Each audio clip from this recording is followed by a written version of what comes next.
Sir को कभी क्रोध नहीं आता। उनको पता था क्रोध तो नरक का द्वार है, जानते थे, क्यों बोले दूसरे क्रोध करें करने को। देखिए ये जो सर का मिल रहा है शक्ति क्रोध काम सबसे प्रार्थना करते हैं, अब तो भव सागर से तारो, अब तो भव सागर से तारो, शरण पड़े हम बेग उपारे, शरण पड़े हम बेग उपारो, पार लगाने वाले हमको, पार लगाने वाले हमको, पवित्र करने वाले हम पर, करुणा करने वाले हमको, अपना कहने वाले हमको, अपना कहने वाले, तुमको लाखों प्रणाम, तुमको लाखों प्रणाम, तुमको लाखों प्रणाम, गुरुदेव को लाखों प्रणाम। हरि का नाम जपाने वाले, हरि का नाम जपाने वाले, गीता का रहस्य बताने वाले, हरि के संग करने वाले, तुमको लाखों प्रणाम। जन्म मरण के दुख से मारे, जन्म मरण के दुख से मारे, भटक रहे हैं लोग बिचारे, पथ दर्शाने वाले प्रभु, पथ दर्शाने वाले प्रभु का मार्ग दिखाने वाले, सत्य का संग कराने वाले, हरि के सन्मुख कराने वाले, हम पर क्रोध न करने वाले, हम पर कृपा करने वाले, हम पर कृपा बरसाने वाले, तुमको लाखों प्रणाम, तुमको लाखों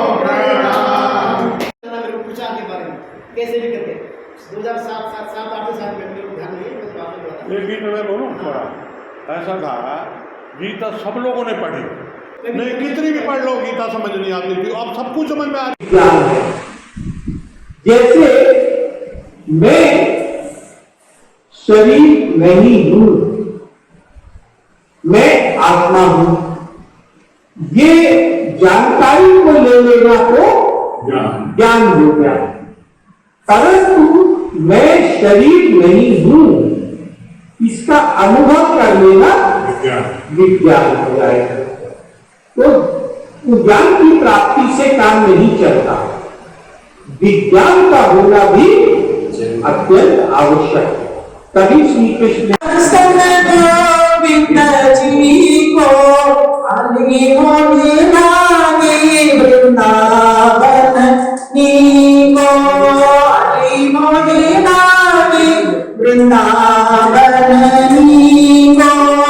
निर्मल नीर बहत जमुना को, निर्मल नीर बहत यमुना को, भवन दूध दही को, अली मोहे लागे वृंदावन को, अली मोहे लागे वृंदावन को। हरि शरणम, हरि शरणम, कहे दुख की घटाए, कहे दुख की घटाए, कहे दुख की घटाए, कहे दुख की घटाए,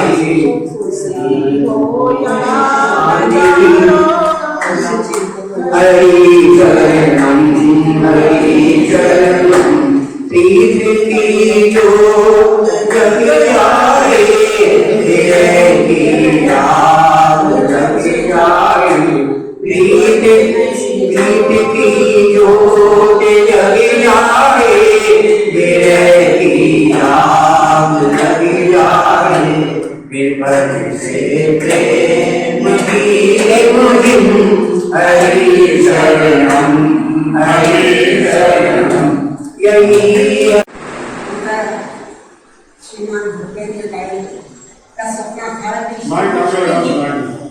श्रीमान भूपेंद्र दाई का सपना था श्री कृष्ण की वाणी श्रीमद् भगवत गीता को न सिर्फ पूरे भारत में बल्कि विश्व के हर उस जन तक पहुंचाया जाए जो कृष्ण के प्रति श्रद्धा रखते हैं, उनकी शिक्षाओं के प्रति जिज्ञासा रखते हैं।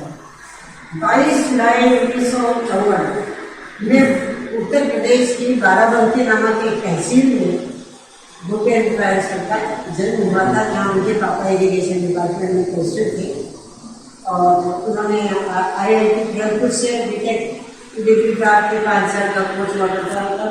फिर उन्होंने केमिकल इंजीनियरिंग में बीटेक किया और वहीं से इंडस्ट्रियल इंजीनियरिंग में एमटेक का कोर्स किया। बीटेक भी ऑनर्स के साथ उन्होंने पूरा किया था और एमटेक में स्कॉलरशिप होल्डर भी थे। और इसके वहाँ से निकलने के बाद आपने और 2 कॉर्पोरेट फील्ड्स में काम किया। उसके बाद आइशियन गुजरात लिमिटेड में आप एम्प्लॉयड थे। तो इन्होंने अपना स्टार्टअप भी किया, लेकिन इन सारी सांसारिक मानकों में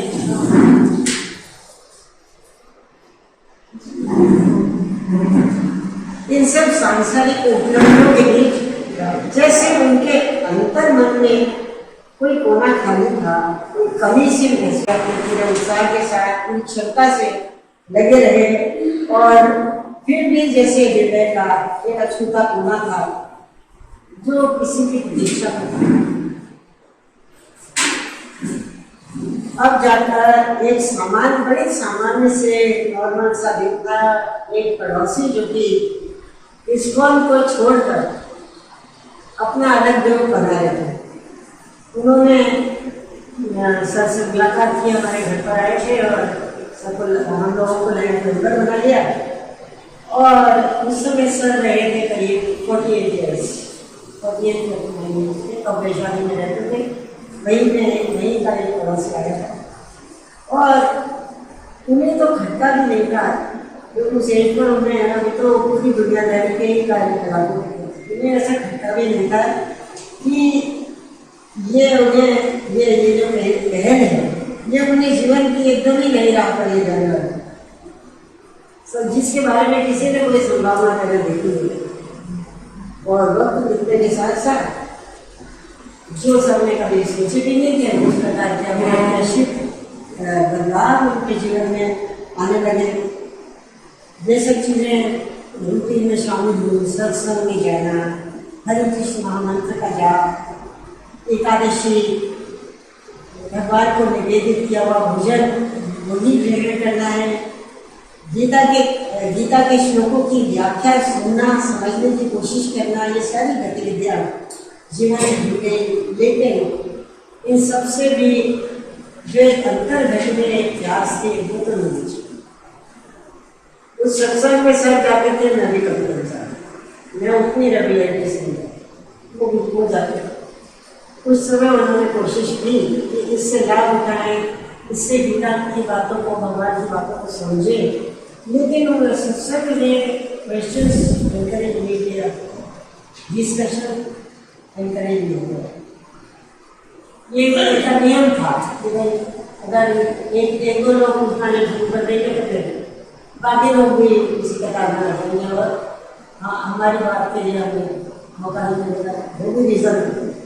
तो कुछ समय तक तो इस एक्सपीरियंस को मैंने लिया और उसके बाद उनकी IIT वाली बुद्धि में विचार आ गया कि क्यों ना मैं यहाँ पर टाइम लगाने की बजाय मैं खुद ही गीता का अध्ययन करूँ, मैं खुद ही एक प्रामाणिक गीता है ना खुद ही पढ़ूँ और खुद ही भगवान की वाणी समझो। तो उन्होंने कहीं पर तो होंगे मेरे मन में जो सवाल घूमर में उनके जवाब करूँ तो होंगे, ऐसा उन्होंने सोचा। तो उन्होंने सबसे पहले श्री प्रभुपाद जी की जो इसको शुरू किया, उनकी भगवद गीता रेजिडेंस वो सबने सबसे पहले नहीं लाए घर पे, उसको उन्होंने पढ़ा, मैंने भी पढ़ा था, उनको बहुत अच्छी लगी। लेकिन he could not see it as a textbook, he could not see it as a book from which he could teach first timers कि गीता में क्या है। प्रभुपाद जी ने जो रेजिडेंस लिखी है वो इस लापरवाही में लिखी है कि जो भी पढ़ने वाला होगा उसका इंटेलेक्चुअल लेवल मेरे बराबर है। और वो आराम से समझ लेगा। उन्होंने ऐसा नहीं सोचा कि मैं थोड़ा इसको ऐसा बना के मैं प्रस्तुत करूँ जिससे कि जो लोग अभी तक परिचित नहीं है गीता के रहस्य से मुझे भी आ जाए, कुछ पता चले। तो उनकी लैंग्वेज समझना है किसी के बस का काम भी नहीं था। तभी उनके लाइफ में एक फ्रेंड थे, क्लाइंट थे, उनका नाम दामोदर बंसोजी था। उन्होंने उनसे कहा है कि मेरे पिताजी गीता की एक व्याख्या पढ़ते हैं और वो तो उसकी भूलता नहीं है, आप कहो तो मैं आपको ला दूँ। तो दामोदर बंसल जी, तो आप सोचिए भगवान की कृपा कैसे हो रही है, नाम भी दामोदर कहते उन्होंने लाके दी सागर संजीवनी। और सागर संजीवनी जैसे कृष्ण के रूप में ही जो सर पे कृपा करने आए थे, सागर संजीवनी को अवसर में पढ़ना आरम्भ किया। जैसे उन्हें विश्वास ही नहीं होता था कि गीता की ऐसी कमेंट्री भी संसार में है जिसकी गहराइयों में सागर डूबता ही चला जाए, और जब डूब के उभरे तो अपने सच्चे स्वरूप की पहचान में समझ गया। हम भी नहीं गए, बहुत उसमें उनका बहुत ज़्यादा मन लगा। उन्होंने साधक संजीवनी को पढ़ने के बाद ये संकल्प किया कि भगवान की आज्ञा के अनुसार जो ऐसा भगवान ने कहा है मतलब मैं उसके अनुसार मैं उनकी वाणी को जन जन तक पहुँचाऊँगा।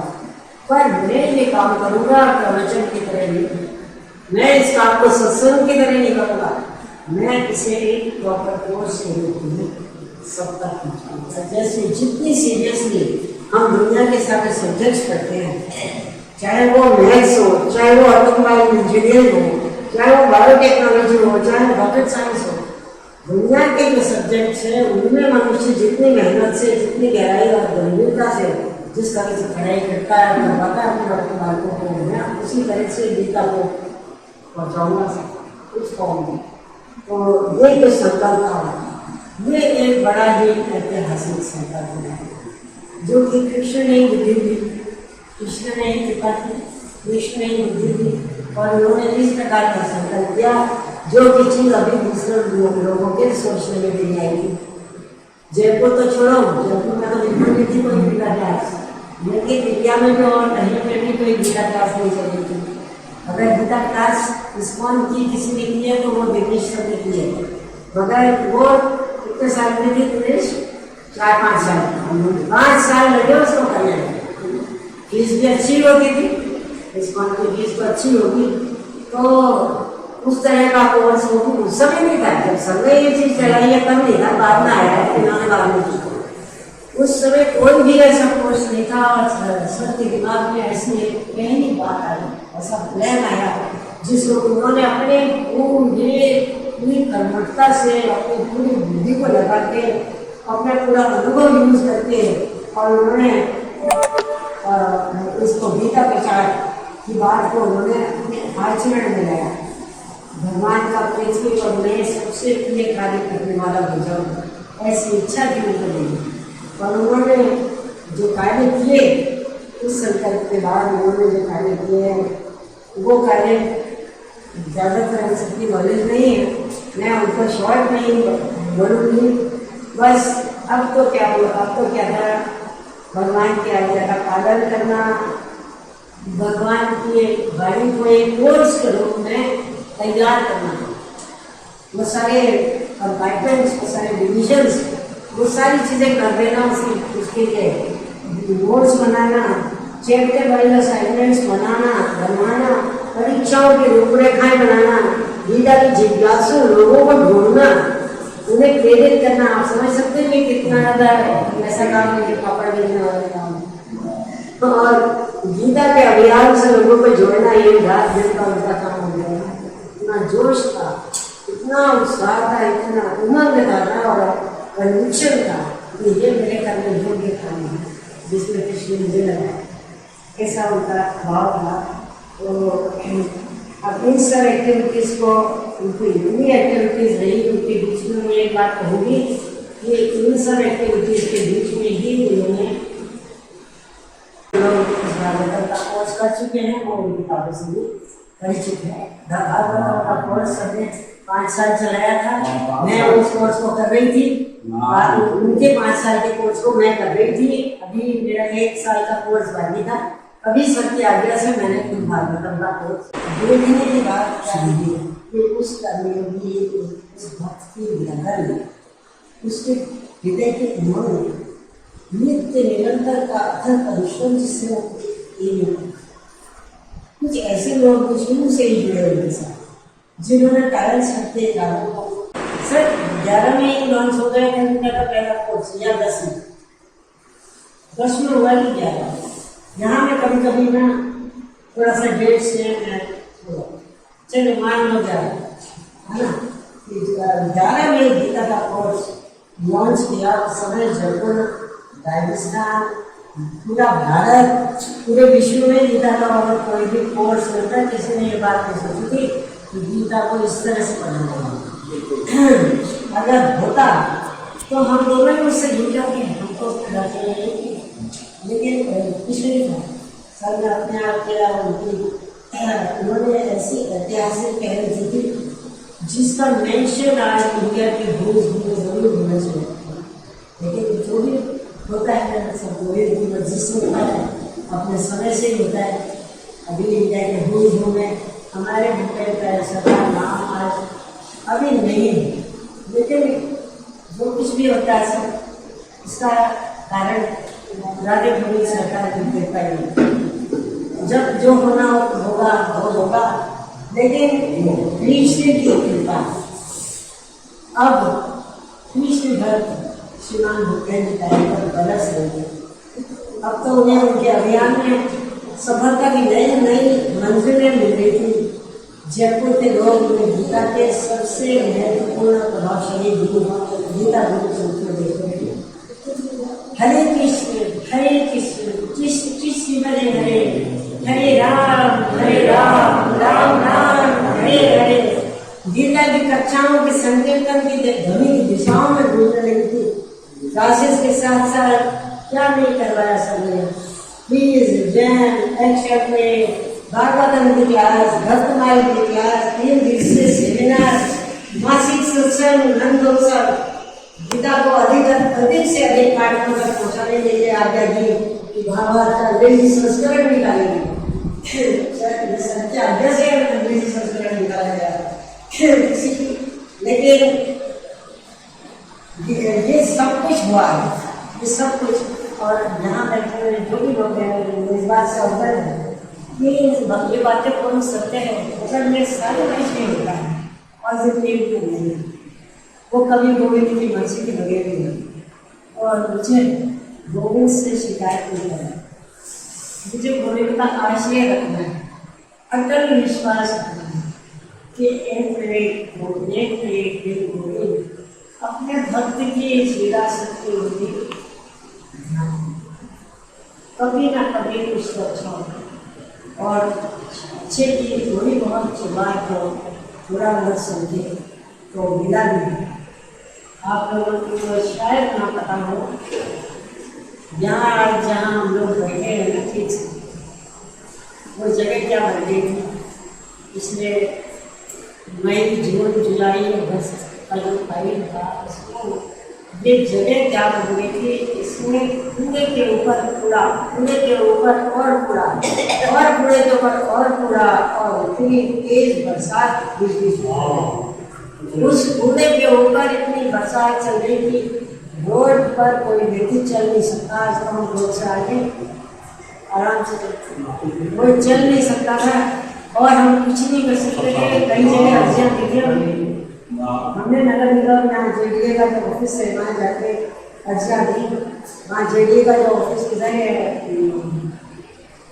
बिरला मंदिर के सामने वहाँ पर भी अर्जी दी थी। कोशिशें अपनी तरफ से पूरी की कुछ भी नहीं हो गया और मुझे अब निकलना था। मेरे बेटे खड़ा था इसलिए मुझे निकलना था। जिस दिन मुझे मिर्जापुर से निकलना था उसी दिन खबर मिली कि कई लोगों की भीड़ सर का फोन आया मेरे पास कि सर उन दिनों भी अपने राधे गोविंद सरकार की पूजा से पवित्र तले भी तो उन दिनों भी जा रहे थे, उस दिन उनका फोन आया और पड़ोस में डिजिटल मार्केटिंग वाले उनका फोन आया कि लोगों की भीड़ इकट्ठा हो गई है, लोगों ने आदमी लाठियाँ भी ले रखी हैं, उन्होंने अपनी कार भी लाठी वहाँ पर अड़ा दी, दिल्ली का एंट्रेंस है वहाँ पर उन्होंने लड़के चढ़ा दिए और खुद लोगों ने ह्यूमन ऑब्स्टेकल खड़ा कर दिया है, ह्यूमन बॉडी खड़ा कर दिया और अब लोग ये डिमांड कर रहे हैं और बड़े बड़े ऑफिसर करें और अब ये आगे होगी कि आगे से यहाँ पे कोई कचरा नहीं डाला जाएगा और जो डाला गया है उसकी सफाई कराई जाएगी और उसके बाद से फिर जैसे जैसे बरसात बंद हुई, मौसम ठीक हुआ, तब इतना मौका आया था कि हम गीता जयंती को यहाँ पर मना सकते। इसमें सिर्फ कृपा की कुछ भी हम नहीं कर पा रहे थे, सिर्फ भगवान में भक्तों की प्रार्थना सुनी, विनती सुनी। तो भविष्य में भी हम हमारे हाथ में कुछ नहीं है, भगवान के हाथ में सब कुछ है, इसीलिए मैं इसके बारे में कुछ नहीं कहूँगी। हाँ, 2-3 दिन से मेरे मन में जरूर पूरी बातें बहुत घुमड़ गई थी कि क्यों सर इसे एकदम से चले गए और हम लोगों को कोई निर्देश भी देकर नहीं है, क्योंकि वो लास्ट में अपने असली में थे, लास्ट में ऐसे निकले किसी को भी बुलाकर और कुछ भी बताते, वो कुछ बता नहीं पाए थे। फिर भी हमें तो उनकी दी हुई जो अनमोल विरासत है, इसे यथासंभव इसे जीवित रखना है, इसको आगे बढ़ाना है, जितनी भी सामर्थ्य है। आज तो मैं संकल्प लेती हूँ, मेरे साथ साथ आप संकल्प लें कि यथासंभव यथाशक्ति कृष्ण की वायु के प्रचार के इस काम में हम जिस भी तरीके से जुड़ जाएंगे हम जुड़ेंगे।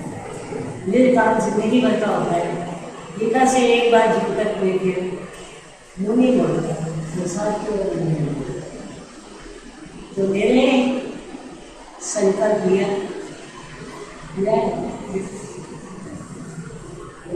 आज की बस इतनी बात है,